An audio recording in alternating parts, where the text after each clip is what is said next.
Všetko je pripravené na úvodný výkop. Poďme si v rýchlosti pozrieť zostavy oboch tímov. Tá Dunajsko-Strecká je identická s predchádzajúcimi dvoma kolami Fortuna ligy, teda tréner Tomislav Marič sadil na osvedčených 11 hráčov. V brane je Tujvel, v obrane Štepanovský, Michalík, Kvin a Brašeň, pred nimi dvojica Ľubičič a Straka. Na krídlach Sar s Pačindom, trojgolovým strelcom z tejto sezóny, a na hrote bude dvojica Ákoš Sárka spoločne s 19-ročným tínedžerom Robertom Polievkom. V zostave Slovana sú oproti pohárovému zápasu v Krasnodare až 3 zmeny. Nechytá Ján Mucha, ktorý má problémy s nakopnutým chodidlom, takže medzi troma žrďami Martin Krnáč, pred nimi štvorica Kotula, Šaláta, Gorosito, ktorý hrá na miesto Hudáka a Podany, potom pred nimi Sekulič a ofenzívna petica Mesároš, Štefánik, Milinkovič, Priškin a Zrelák. A prvý strelecký pokus hráčov Slovana, 4. minúta domácej príležitosti, ale Ákoš Sárka sa nedostal k lopte cez bývalého spoluhráča Kornela Šalátu a prvá obrovská príležitosť. 5. minúta, strelecký pokus na bránu Martina Krnáča a bol to Erik Pačinda, ktorý vyskúšal jeho pozornosť. Dalo sa nám, že lopta obtrela brvno. Poďme si ešte pod dôkaz. Erik Pačinda sa pozrel a z veľkej diaľky napriahol, že na oboch stranách takmer dvojmetroví hráči, či už je to Michalík, Sárka, Šaláta, takže množstvo centrovaných lopt. Teraz je tu príležitosť pre Sara a opäť lopta, ktorá tesne míňa Krnáčovú bránu. Po necelej minúte teda druhá dobrá príležitosť pre Dac Dunajská Streda. Najskôr to bol Erik Pačinda, ktorý to skúsil spoza 16 a teraz Sar, ktorý už bol vo vnútri pokutového územia. Gorosito vyváža loptu. Neurobil to však najlepšie. Bol tam Brašeň a Pačindová strela. Krnáčov zákrok. 9. minúta, Dunajská Streda s tretím ohrozením brány. Nepodarilo, no a takým skrytým snom by bola účasť v pohárovej Európe. Ďalšia akcia Dunajskej Stredy a ďalší pokus, ktorý mierí nad bránu. Tentokrát to bol Peter Štepanovský. Takže zhruba v minútových taktoch alebo intervaloch Dunajská Streda útočí. Nie a nie, to tam zatiaľ padnúť. Bol tam ale Karol Mesároš, opäť Sárka. Presnosti v strede pola.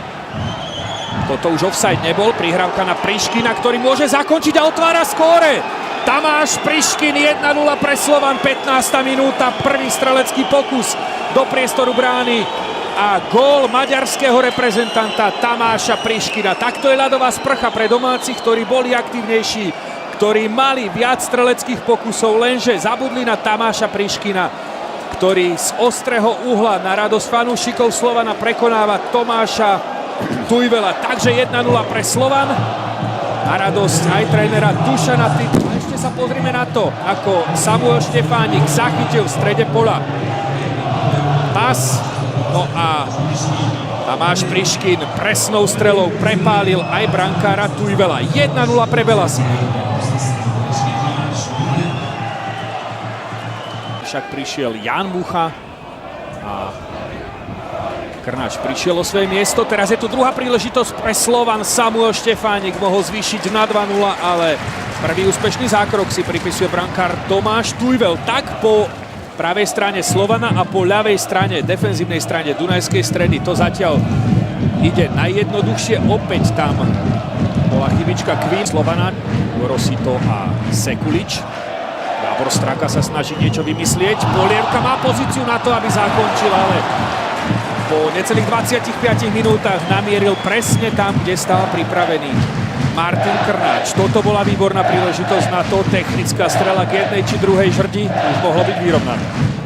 Dobre to urobil, dostal dobrú loptu, ale je výkon opäť, alebo je to nejaká štvorá situácia, dlhá lopta, tak... Pozor teraz na Zreláka, ktorý môže zvýšiť na 2-0. Zrelák padá, nebude to penálta. Teraz chválime za dobrý defenzívny zákrok Kamerunča. A ešte jeden pohľad na šancu Adama Zreláka. Vidíme, že to bol čistý. Takže aj tento rok zahrá Erik Pačinda 10 minút pred koncom prvého polčasu. A je to 1-1.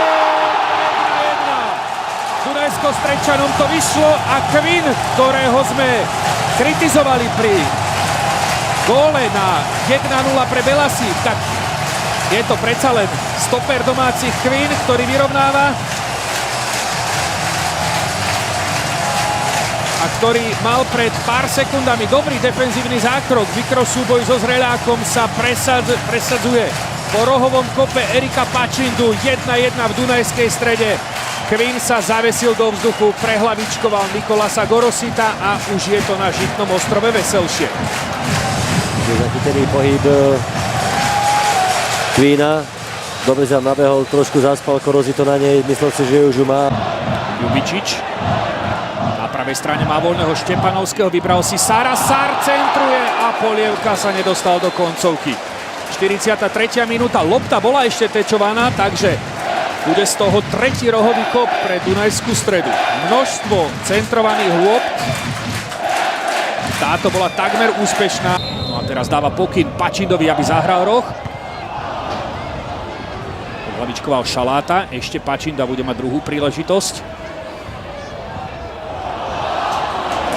Myslelo to dobre, lopta nebezpečne skočila pred brankárom Krnáčom. Ljubičič. Pačinda. Pačinda opäť proti Kotulovi.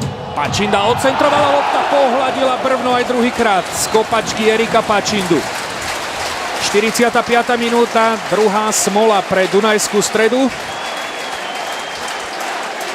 Erik Pačinda si verí v súbojoch 1 proti 1. Brašeň. Lopta poskakovala na čiare, ale hraciu plochu neopustila. Teraz je tu príležitosť pre Sára, ktorý páli nepresne. 2 roky mladší ako väčšina hráčov.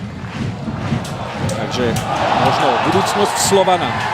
Mauro González, 18-ročný záložník. Pozor na Sárkovú príležitosť. Sárka, ale už to prekombinoval. 3-2 v prospech domácich na žlté karty. Čo bude z tohto priameho kopu Marka Milinkoviča v 72. minúte. Milinkovič hľadal Gorosita, tvrdá strela spoza 16-ky. Predvedol skvelé solo, ale Slovanisti sa už musia brániť. Pavol Jurčo, toto je príležitosť na gól na 2-1. Ákoš Sárka.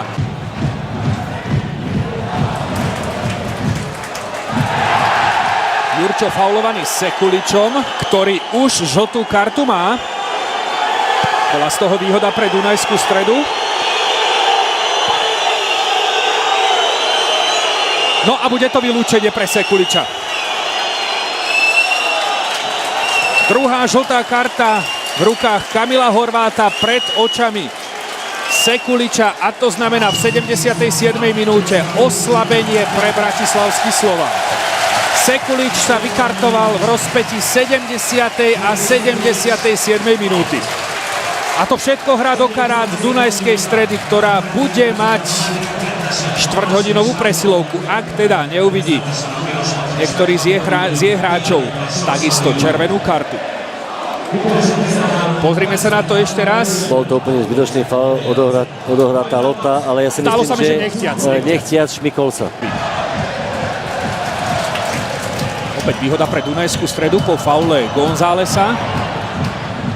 Opäť Argentínčan, ktorý stráca loptu. Sárka a Krnáč. Niekoľkokrát sa ako Sárka snažilo takúto koncovku. Chrbtom k bráne i hneď z otočky. Teraz mu vyšla, ale gól na 2-1 z toho nebol.